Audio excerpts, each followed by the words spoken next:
talent. Noé, Ojirawe Malé, Wanae, Tai, Ton, Dodo Edie. Talent et Doto, Zanzan Lebi. Talent. Oui, Ojirawe Malé, Wanae, Okodonou, Keten, Diaspora, FMD, Meno Madoto.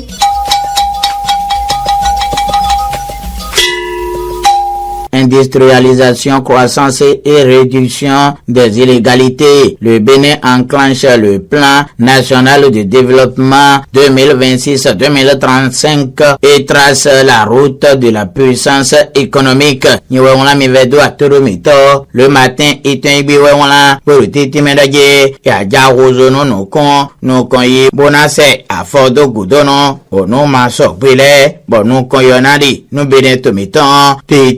soda pa mon coton we nous beneto mitombo nous koinatin lo tingbe ye koinkana boko ba foton zono po beneto miton na je groko ko da kwezin kasi aliron le matin itengbe et dormir na kendo neo l'investigateur du jour itengbe kaigbe na tolo pour le plan national de développement PND 2026-2035 après la vision 2060 place au temps de l'exécution. L'investigateur du jeu Tengbi et voilà boromie d'attendre l'opinion aujourd'hui et Tengbi l'okanondeo boromono yingbo bomilonado zogbeje natin le Béninois libéré Aboubakar Takutondoye Abdoulaye Biochade et Pazone Olubo Wanubo Dodo Bega Umbelo Gangbe Enéon Paris reçu de Abdoulaye Biochade et ses jeunes plan national de développement 2026-2035 ça a commencé le Béninois libéré et Tengbi et Wero Mieran libéré information mon coton Hoye Goudoton Togan Padre Atanas Guillaume Talenton et Blomen Toazan Gagbe Midogudo Waine Pogmon Yedo Eneme Lobo Sosono Abroulay Biochari Podo Koupa Kikman Bon l'indépendant et Tengbi à la fin de son dernier conseil des ministres Talon rend hommage à Biochari et à Koupaki l'indépendant et Tengbi et Boromiena dozo gbegelo kanatime de bado de oba toviemi minando monjameda pa inewe danda todo mito hoyi enyosin odume ho minato entodoje la menano ganjizo atendo propo weneti benagba le beneto ikungba mitonji bo le potentiel etengbe kanu de haut projet de construction de 14 centres de santé une mission de maîtrise d'œuvre complète autorisée nyewedo a et le potentiel etengbe et miena kendo neolo na bajemembo le matin etengbe rajibine dernier conseil des ministres du gouvernement talent passage de témoin à Romia de Wadayin le matin etengbe et voilà pour miena kendo de obodabaru etengbe raje et yon igudo tanto gampade talenton et do et d'abord nous hoitoton le khogbeton podo waton le pa kaporaye le beneto ikungbanjilo et le dernier conseil des ministres talent s'en va mais ces mots et ses actions restent nyewedo a dabaru etengbi et de miena kenu de lo na gbajambo la boussole etengbi de gouvernance et continuité de l'action publique talent exprime sa fierté et sa confiance en Wadayin nyewedo a la boussole etengbi kenu de o boro miena gbajame nu gbododo quotidien le meilleur etengbi de yi honu gbobo hoyimo coton sin demain yezegbe tatenteme do hoyimo coton sin demain quotidien le meilleur etengbi kenu de o le routier Toga Padre Talon Podo Hoitotelekma Ye Honumbo Bo Gegere Bo Toga Benetoton et Jodagon do Hoyimon Coton Sin de Mei le routier Tegbedo Miloki Noane Sin de Mei et Minagba Jamelo Natime Bo les 4 vérités bétondo vérité Wenye Toga Benetoton do et d'abord non Hoitoton le Boka Bon Fenelo Sosono Asiton lo et les 4 vérités béton et le Miena Dozo Beye gestion au sommet de l'État dernier conseil de l'exécutif Talon fait ses adieux à ses ministres il rend hommage à la première dame Claudine Talon la jeunesse à l'honneur dans le prochain gouvernement les 4 vérités béton et voilà Boromiena Gbajeme le kanatime nubo dodo batoviemi menado mongameda pa inenwe dans tout le mito le Béninois libéré Aboubakar Takuton le kakenu de Neo pour le discours clair du président Talon au dernier Conseil des ministres, une démission collective des ministres en téléchargement, et un cambio,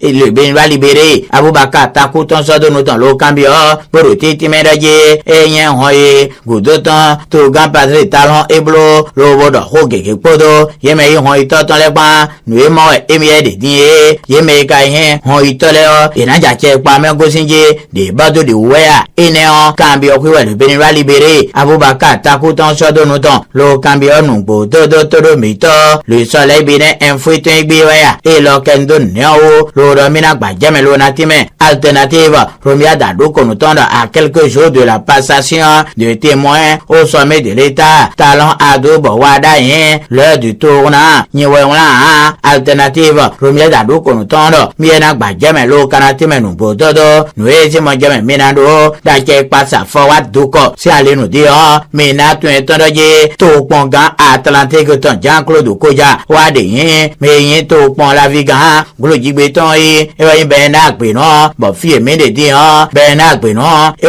Wanusia, Glodji Bessin to Woton, Nouana Iblo, Dazan Gagbia, Azan Watongo, Sweme Mede Dionton, Bege Humpe, Loge Gangben Bododo, le grand jury, Elias Akpamolitondo, Mien Wanesin Demei, et Minak Bajamelo Kanatime, désigné et installé chef d'arrondissement pour 7 ans, Benak Benon, désormais l'homme fort de Glodji Be, le pouvoir est divin, n'en déplaise aux détracteurs, le grand jury Tengbi Wekenodeo, Borola commune d'Abome Calavi a vécu ce mercredi mai 2026 une cérémonie solennelle à forte portée administrative et symbolique marquée par la présence remarquée du préfet de l'Atlantique Jean-Claude Koja, venait informer officiellement le conseil communal de la désignation du nouveau chef d'arrondissement. Le grand jury est un Bokalese 12 ans, Borotiti Medaye, le républicain Benak Penon, nouveau CA de Glodji Be, le préfet Jean-Claude Koja acte la désignation, met fin au suspense et l'attente des populations. Le grand jury est un et voilà, Boromiena Bajeme, le Kanatime Nungo Dodo Batovieme, Menado Monjamera, pas ignoré dans la Toromito, nous étions Monjame, mais Canado, Taja passe à Fawa do Kosialindo Pour, Menatu Intonaye, tout pour la gare, Coutonodon, et Bloquezenon Wallomen, Boye, et une raison toute, vieillien, et sans sin rose satin, et le marome do coton, raison tout en goût de fenêtre, et déné les bisins, bon vieillien, vie, bonoï, marome fenêtre, et on les paye ton galop, et dans la nouvelle génération, basée la Hosinton Wero, Miena Kenodeo, Cotonon, la mairie élimine un dépôt d'essence et sécurise l'école de Razonto, la nouvelle génération est Tengbi, et Wero, Miena Dozo Beye, le Kanatime Numbo Dodo Batovieme, Menado Monjamera, pas ignoré dans la Toromito, nous étions Monjame Canado Die, Menato Etoroye, Yemeya Zovato, le SRTB, le Propo, Kenetene, Iraya et des sciences homères, nous ne va donner, pas de Bénin, Bek Buron, Beta Ene, Eze Titengbe, et le routier Tengbe Wekenodeo, licenciement de 169 agents de la SRTB, la PADEM Bénin, dénonce une décision abusive, Niwedoha, le routier Tengbe, et Wekenodeo qui va quotidien le meilleur, et Tengbe Daye, licenciement de 169 agents à la SRTB, PADEM Bénin condamne la décision et demande l'ouverture d'un dialogue, Niwedoha, quotidien le meilleur, et Tengbe, et Wedo, Miena Kenodeo, le Kanatime Numbo Dodo, le matin, et Tengbe Karote Timedaye, Azo, Bewa, le Vaudonsin, à Pakwedion, et Zon, et Dada, Togbe Yedi, la Timeton, et dont on Maouyon Kapolo, et dans le matin, et Tengbe Wekenodeo, en reconnaissance de son engagement en faveur du Vaudon, l'honorable Maouyon Kapo distingué par sa majesté Togbe Yedi Datime, le matin, et Tengbe, et on Miena Kenodeo, le potentiel, et Tengbe Karote Timedaye, Kayo Hasado, pour on Tolenui, et sa sendo pour on propowe, le paracupo de Bukumbe, le potentiel, et Tengbe Wedo, Miena Kenodeo, discipline dans les unités de police, la DDPR frappe fort contre 2 agents fautifs, Parakou et Bukumbe touchés par une mesure disciplinaire sévère, le potentiel officiel etengbe ewe wana boro mie na dozo gbeje lo kanati menungbo dodo bato viemi menado monje mera pairon ko wale investigateur du jour etengbe waru tinti medoje yodon da sukwe ropo ewe fin akwe leve kandi aizendo asuton lo so ijono hono ton ho lo enio l'investigateur du jour etengbe we wana bine elle vole 46 millions francs CFA à son mari pour dépanner son ex niwedo a l'investigateur du jour etengbe ewedo miena dozo gbenyoje lo kanatime de bado de oba to viemi menado monje mera pa enio ko dada toro mito nu vonu aizorun bedo konwe ikon jera musa eweno monje be vigil da son fo ina chendo kuro po mito lebono ni teni gbe hotale noe hojira we male wona e ta iton dodo edie hotale edoto zanzan lebi hotale noe hojira we male wona e